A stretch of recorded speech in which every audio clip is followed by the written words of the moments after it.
Hello and welcome to another episode of Motors for the Masses, and today CF Moto have another sporty number. So let's roll the intro and get cracking.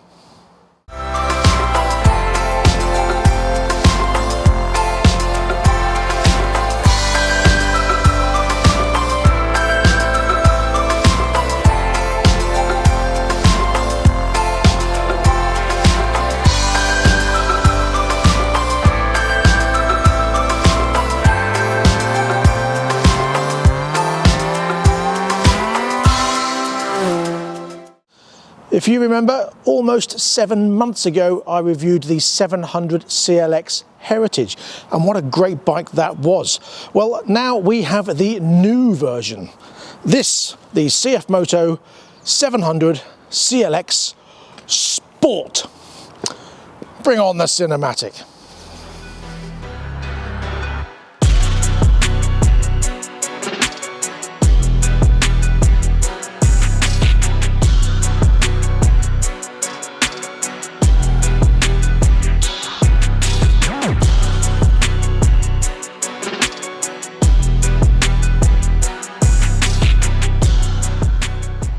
The engine is the same Kawasaki based 650 bored out to 693cc parallel twin fuel injected double overhead cam engine, developing 74 brake horsepower and 50 pounds-foot of torque.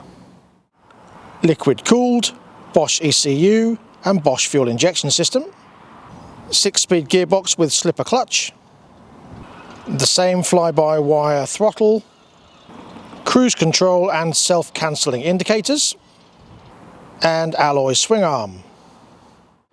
However, there are various differences between the Heritage and the Sport. One of the big differences is the map it uses to deliver that power. And when we get out on the road, I'll show you just how different that is. So for now, what are the other differences? Well, one of the big differences is, of course, the wheels used.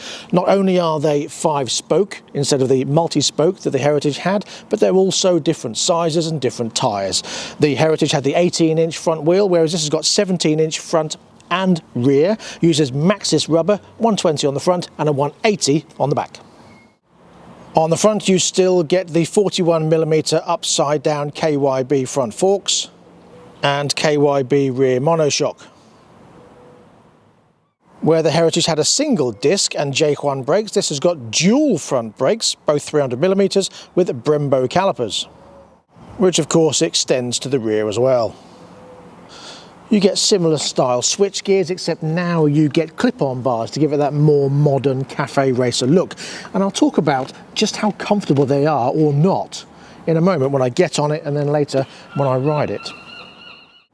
The bike, using a chrome moly ultra strong alloy steel frame, now weighs 205 kilos. But it still has the same 13-litre fuel tank, and dimensions all round are slightly smaller than the Heritage version. 2.1 metres long, 790mm wide, 1.1 metres tall, like a lot of bikes are these days, with a seat height of 795mm. Now, I am 5'10.5" with a 31.5-inch inside leg, and I can be flat-footed on the floor with my legs wide enough apart so not to catch them on the foot pegs here. So it's actually quite comfortable. If I sit here with my feet in like this, it's not really digging in my sides, and it actually feels amazing, to be honest. It's got that sort of race-ready feel, but it's comfortable without you being down here. It's a nice feeling. I really do like it, to be honest. Now, with your legs up here in the position they would be when you're riding, very comfortable. Your legs hug these side panels quite nicely, and the bars are very comfortable. I don't feel any pressure on my palms, and when I'm riding it later, I'll tell you a bit more about that. But it feels, as I say, race ready. I'm pushed back in this seat here, but again, I'm not digging in the back here, so I've got no worries about it hurting me. And it's quite a soft padded seat there, so it's not really digging in me at all. Very comfortable indeed. And overall, it's got a pretty good stance. I mean, look at it. It just looks amazing. Really does look amazing. It's got that modern retro look down to a T. Kiska have really done well with this one. They really have.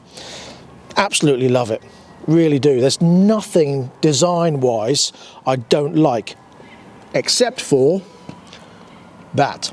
Now this is, I understand, is subjective, and in this style of bike it's a bit awkward with the modern UK number plates that we have being the size of a house.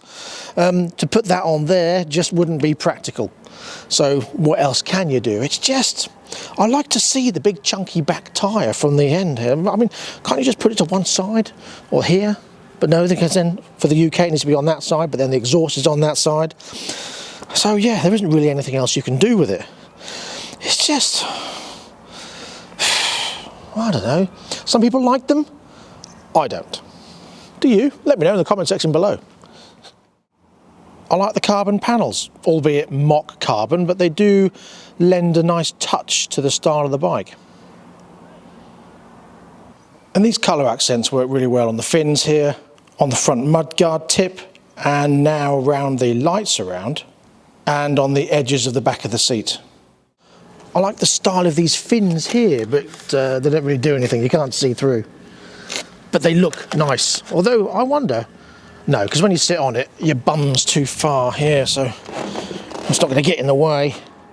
It's just a nice style feature. And that mock carbon extends to the back here as well quite nicely. The dash is the same as the Heritage. It's nice and clean, very easy to see. You've got your gear indicator that comes up on this side, miles per hour here, fuel, rev counter around the outside. Very simple, easy dash. You've got some adjustment on here, so you've got your clock up here, press select, and it changes your mileage between trip and some H's and some backwards 3s or an E maybe, and hangman, which is quite nice. It's always P though, and then you've got to guess the rest. However many words can start with P. On your adjustment here, you've got your fuel consumption, how much you've used average, average speed, and your temperature gauge and your voltage. So everything you need for a dash. Simple. Okay, so let's have a look at the lights front and rear so you can see what they look like. We'll start it up, have a listen, and then we'll get out on the road and see what it's really like in the real world. So your lights from the rear look very good. I like them. Nice. Another H look.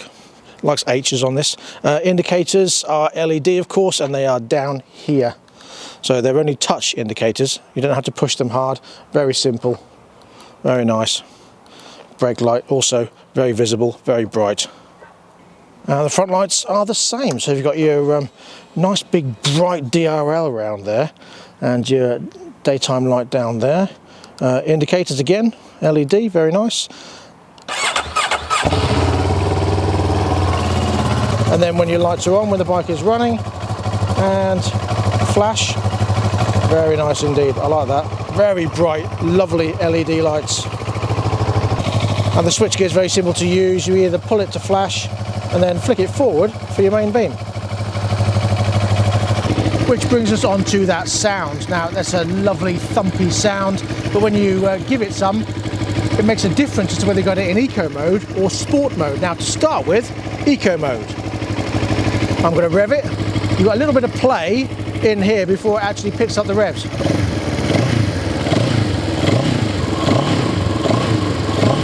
Now if I put that in sport mode,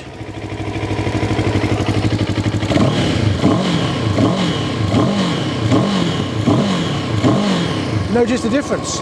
It wants to fly a little bit more in sport mode than it does in eco. Why would you ever put it in eco? So then, let's give this a go, shall we?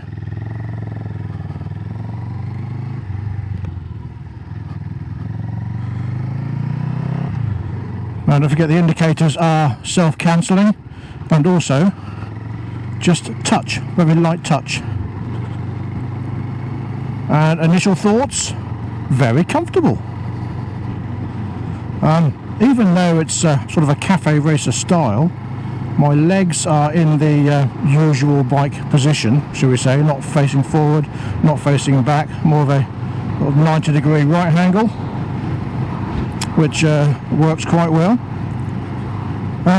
The bars are very comfortable, even though again they're clip-ons. They're slightly higher, they're not sort of down here like a typical cafe racer style. They're more higher, and they feel very comfortable, which means it's putting you in a good position so your back is straight and your legs are, as I say, in a decent position. Foot pegs feel good, nice and solid, easy to reach all the gear change and the brake levers. Yeah, I've got no problems with that. Bar end mirrors, so I've got fantastic visibility out of it, and they're not vibrating in any way whatsoever. Very good, easy, clear view of the dash. So you've got your petrol gauge here, you've got your rev counter around there, gear indicator, and your speedo in the middle there. Very easy to keep it at decent speed. It's not flitty, and I'm in sport mode. But there is a difference between sport mode and eco mode, and I'll show you that in a minute. So you will see just how different it is when I pull away. I am going to put it in eco mode now. It's not as snappy on the accelerator. Not that it's snappy in sport mode, to be fair, but it does pull away, whereas in sport mode it goes. You get a bit more deep rumble from the exhaust. In sixth, ticks along quite nicely. So sixth gear, 40 miles an hour, 2,500 revs. Nice. You've got cruise control on here, very easy to use. Your horn down here sounds a bit farty, but there you go, it's a horn, does what it's supposed to do. Sounds a bit farty. Imagine if your fart sounded like that. It'd be very funny, wouldn't it? I always find with this bike, and the same with the Heritage, it ticks over 1,500 revs and it sounds a little bit high, but it isn't. It feels very light. Well, it's 205 kilos, but it doesn't feel heavy at all. So indicators there. Let's try the self-canceller. So there, and we've gone straight, and they flash 3 times, and then they cancel. Very nice.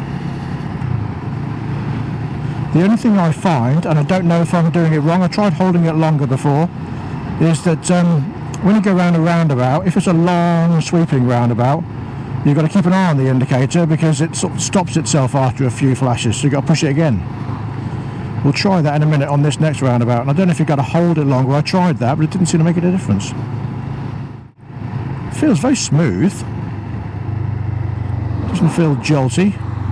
The suspension is adjustable, and I think I'd probably adjust it for me because when you slam on the brakes it does dive a little bit. I'll show you here, look, the dive. See what I mean? Dive. So I would adjust them a little bit just to make them a little less divey. So indicator is on, and I'm not going anywhere. Let's see what it does. So I'm still straight, indicator's on. No, it's doing its job nicely. Going round the roundabout, and it's stopped, you see. Indicate again. Yeah, I thought you were, mate. Left hand lane and turned right. What a dick. I could tell that by the closeness there was between him and me at the roundabout. White van, man. Well done.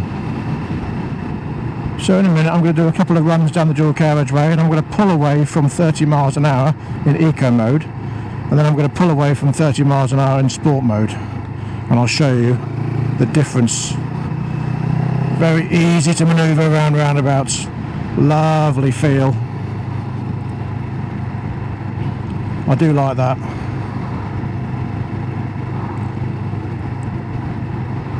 So it's very manoeuvrable. Now the advantage of this over the Heritage bike is that because you've got the smaller front wheel, it turns in a lot sharper than the Heritage, so it gets in the corners really well. And because of the stance of the bike, you feel like you're on a race bike. I do like the feel of this. I actually prefer the feel of this over the Heritage, and I like the Heritage. So let's go round this roundabout.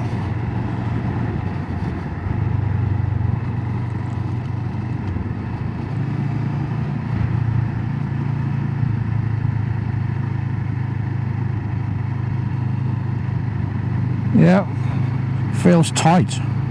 Turns in really easily. You don't have to lean it over very far, and it gets around there very simply. Very comfortable, very smooth. I like that a lot. Right, now I'm going to set it 30 miles an hour, put it in eco mode. So I'm in third gear, 30 miles an hour, and let's take it up to 70, see what it does. Ready? And go.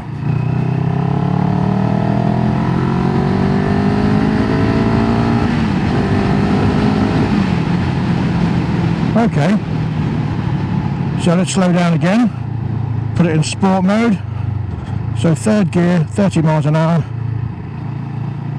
Right, you ready?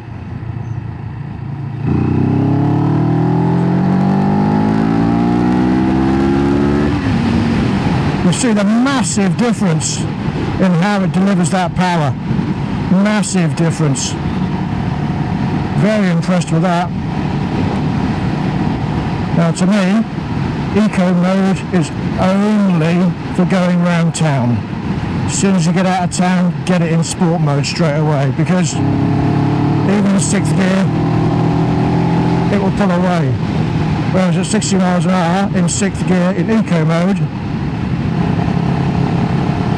it's a slow wind up, look. So yeah, great.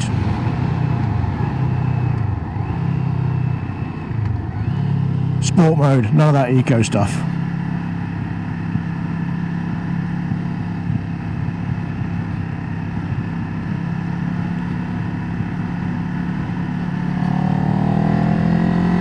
And then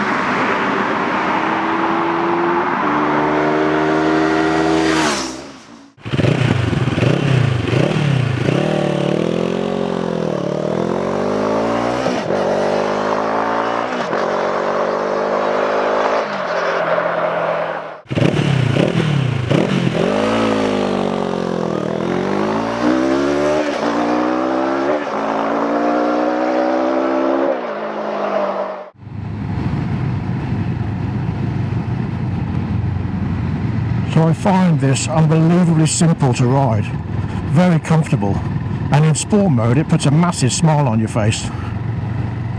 Feels very tight, feels solid, feels very well put together. Really do like this so much more than the Heritage. Now the Heritage was a good bike, don't get me wrong, liked it, but this just feels so much nicer. Now this is ideal, you see, sport mode. So it wants to go. Put it in eco mode. It's a slow crawl up. But if you're sitting behind a lorry like this and you're not bothered about overtaking it, eco mode is perfect. Get it in there, cruise along. And then when you want to overtake, whack it in sport mode, and you can instantly feel it go, yeah, come on, come on, come on, I'm ready, are you? Brilliant. What a fun bike. And for a cafe racer style, it really, really is comfortable.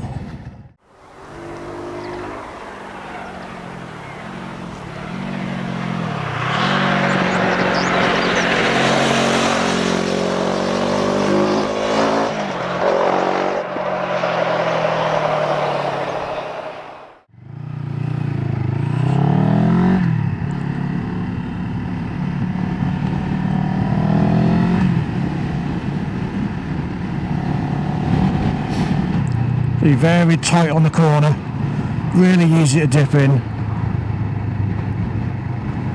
I haven't found anything I don't like. I mean, the seat is comfortable and nothing's digging in my back. I don't think it'd be very comfortable as a passenger on this kind of seat.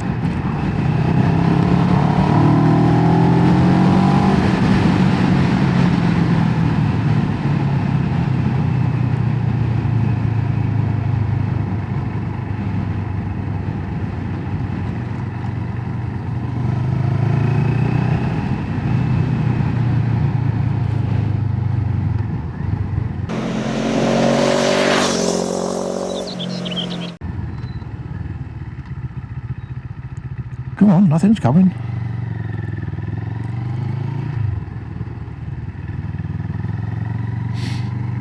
Even at low revs, see the indicator stopped now.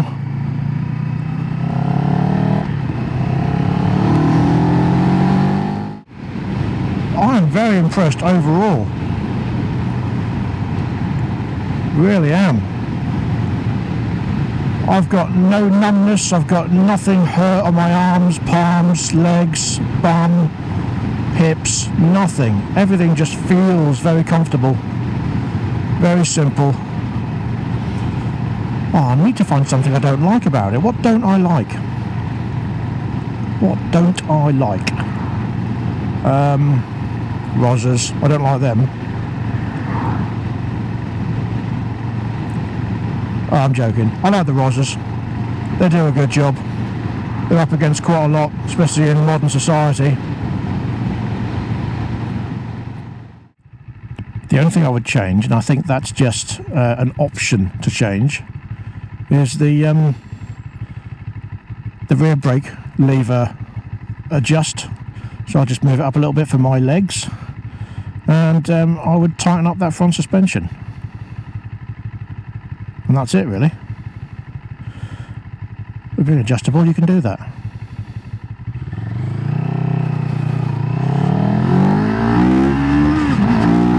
See? Now the front wheel comes up there very easily without you having to worry about it. In eco mode, it wouldn't do that. This has got some fire. Love it. Very nice. Very enjoyable. Very easy.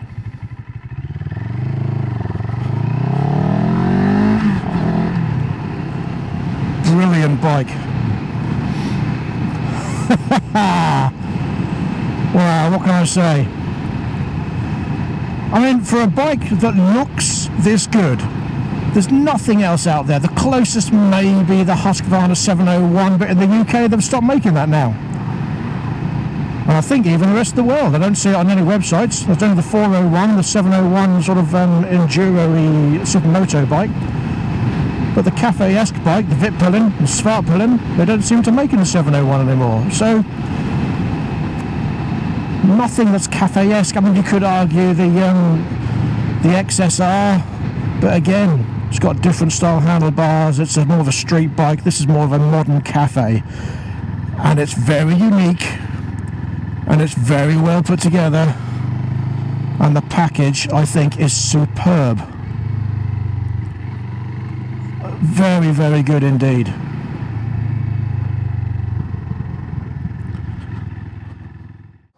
Well, what can I say to that? Overall, a thoroughly enjoyable ride, and so much better, I thought, than the Heritage. It rides brilliantly. That map makes a massive difference, and if you want to give it some, it'll go. I really do like it. I love the look of it, I like the sound of it, and I love the way it rides.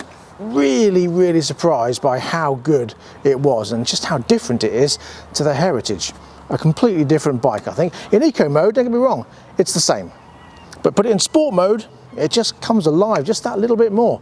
And the feel of it, it just makes you feel like you want to pull it into the corners. I mean, it's tight in the corners as well. Because of the smaller wheels, it's very tight in the corners. Really nice. I know what you're thinking. It can't be all brilliant. There must be something you don't like. Well, yes, there is. Apart from the looks, that rear hugger bit, not for me. These self-cancelling indicators. Now, I have checked, like I said in the video, I said I would check. I have checked, and as far as they know, that's just the way they are.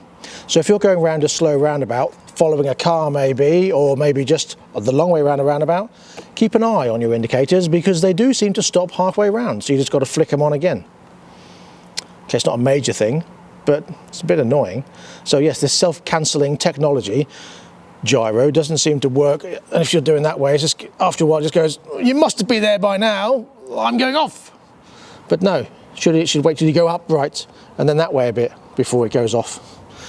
But there you go. Perhaps it's just me. I don't think so. But anyway, so what about price? Well, it's £7,199 on the road with its 4-year warranty. Yes, 4-year warranty. And as I said before, not many bikes, in fact, I don't know any other bike that comes with a standard 4-year warranty. So there you go. I think it's a fantastic buy. And anyone who's looking for a blaster and something that is certainly very different, it's a bit of a no-brainer. Fantastic bike. And that brings me to the end of this episode of Motors for the Masses. Thank you very much for joining me. I'll be back next time with lots of other stuff. I'm not going to say what because I just don't know. It could be anything. Surprise! So there you go. If you have any comments, please leave them in the comment section below. And the sun is going down behind the clouds now. Have you noticed that? If you have anything else to say, please leave that in the comment section below. Don't forget to follow us on our social media, which is in the description below. And if you'd like to support this channel, you can do through Patreon. Again, links in the description below, as are the links to our Facebook merchandise shop. Don't forget to click the bell for any notifications. And that's all I have to say. So until next time, please ride and drive carefully, but have fun. Bye-bye. Very nice.